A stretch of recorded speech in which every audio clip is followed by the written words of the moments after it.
बिस्मिल्लाहिर्रहमानिर्रहीम। अस्सलाम वालेकुम। कैसे हैं आप सब? दुआ है, उम्मीद है कि आप सब खैरियत से होंगे। अल्लाह ताला आप सबको अपने ज़ुबान रखे, खुश खुर्रम आबाद रखे। तो चलिए जी, रेसिपी की तरफ चलते हैं और इसका मैं बताती हूँ कि आज मैं चिली पोटैटो फ्राइज़ बनाने लगी हूँ।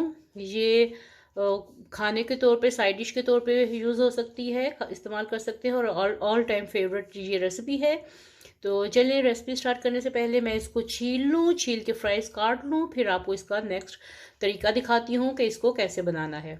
ये मैंने फ्राइज़ काट लिए हैं। आप अपनी ज़रूरत के हिसाब से, जितनी आपकी फैमिली में ज़रूरत है उस हिसाब से आप काटिए, उस हिसाब से आप आलू लीजिए और इसके फ्रेंच फ्राइज़ बना लीजिए। ये मैंने ऑयल गर्म कर लिया है, अब मैं इसमें डाल के तो फ्राइज़ बनाने लगी हूँ।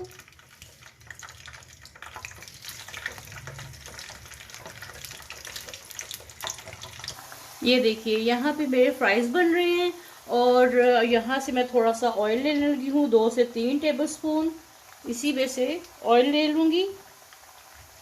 ठीक है, और मैं इस कढ़ाई में ये ऑयल डाल दूँगी।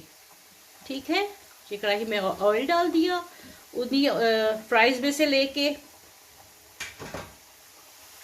चूल्हा मैंने ऑन कर लिया है। अब इसमें मैं डालने लगी हूँ 1 टेबलस्पून लेवर्ड लहसुन, अदरक और 2 अदद हरी मिर्चें कटी हुई। ये सब मैं इस ऑयल में डालने लगी हूँ, जो कढ़ाई में मैंने लिया है इसमें ये मैं डाल देने लगी हूँ और इसको उस वक्त तक भूनूंगी जब तक इसका कच्चापन खत्म नहीं हो जाता लहसुन और अदरक का। आंच मैंने तेज कर ली, चूल्हा जला हुआ है और इसको मैं थोड़ा फ्राई करने लगी हूँ। लहसुन, अदरक और हरी मिर्चों को फ्राई करने लगी हूँ। एक साथ दोनों चीज़ें मैं कर रही हूँ, फ्राइज़ भी बना रही हूँ, साथ में उसका तड़का भी बना रही हूँ। बहुत मज़े के ये फ्राइज़ ये बनते हैं, डिश बनती है। ये किसी वक्त भी आप बना के आप खाने के तौर पे यूज़ कर सकते हैं, लंच में, डिनर में, जिस वक्त आपका दिल करे। और दावतों में भी बना सकते हैं, एज ए साइड डिश के तौर पे भी बहुत फैंसी किस्म के मज़े के ये फ्राइज़ और ये आलूओं की डिश लगती है। तो ज़रूर बनाइएगा और कमेंट बॉक्स में बताइएगा कि आपको आज की मेरी ये रेसिपी कैसी लगी है। और जो लोग मेरे चैनल पे न्यू हैं, प्लीज़ वीडियो को एंड तक ज़रूर देखिएगा और चैनल को प्लीज़ सब्सक्राइब करें, लाइक करें और एंड तक देखें। और फिर चैनल को सब्सक्राइब करके अपने फ्रेंड एंड फैमिली के साथ भी ज़रूर शेयर कीजिएगा। तो ये देखिए, ये पकना शुरू हो गए हैं। ये देखिए, लहसुन अदरक जो है ये पक गया है। अब इसमें मैं थोड़े से,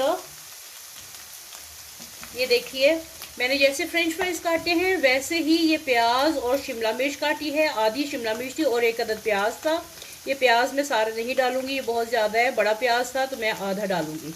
ठीक है, और साथ में जैसे फ्रेंच फ्राइज़ काटे हैं वैसे इसकी शेप काटनी है। अगर आप क्यूब्स में काटेंगे आलूओं को तो वो आपकी अपनी मर्जी है। तो मैंने फ्राइज़ जैसे काटे हैं वैसे शिमला मिर्च और प्याज काटा है। चलिए जी, मैं सारा प्याज और शिमला मिर्च डाल रही हूँ, बचाने का कोई फ़ायदा नहीं है, फिर इसको बंदा समेटता रहता है।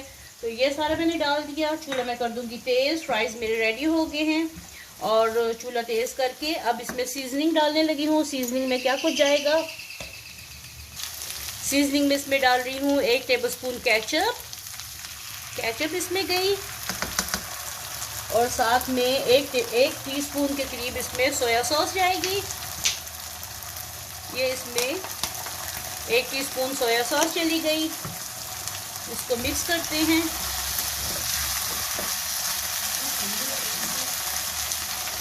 और साथ में इसमें मैं डालने लगी हूँ चिली गार्लिक सॉस, थोड़ी सी 1 टीस्पून के करीब चिली गार्लिक सॉस चली गई।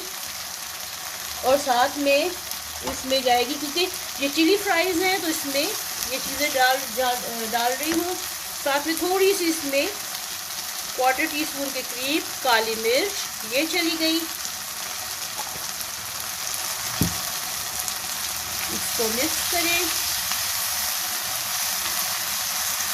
और जो मैंने फ्राइज़ बनाए हैं, बहुत मज़े की खुशबू आ रही है इसकी। ये जो फ्राइज़ बनाए हैं ये इसमें चले गए।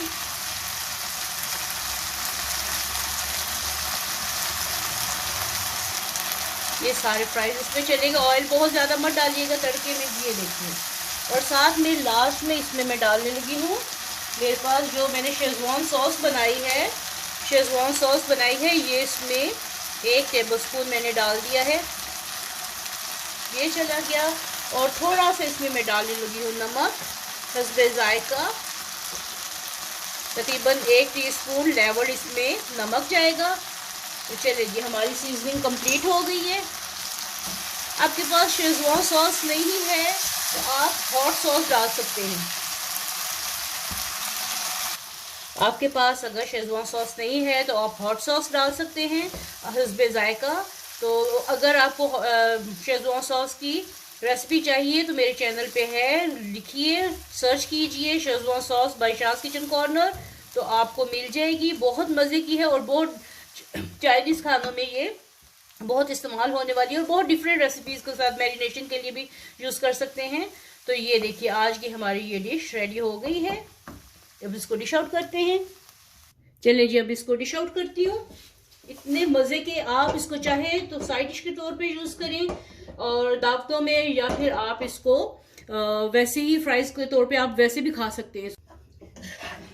इसमें डालते हैं, ये देखिए कितने मज़े के फ्रेंच फ्राइज हैं। ये डिफरेंट चीज़ें बना के अपने मेहमानों को भी खिलाएं, खुद भी खाइए, लंच पे बनाएं या आप डिनर पे बनाएं, नाश्ते में पराठों के साथ बनाएं, बहुत मज़े के लगेंगे।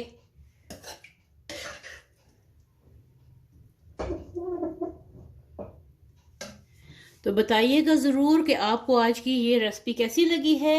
मिलते हैं ऐसी ही एक नई और यूनिक रेसिपी के साथ। तब तक के लिए अपना, अपने घर वालों का बहुत ख्याल रखिएगा। अल्लाह हाफिज़।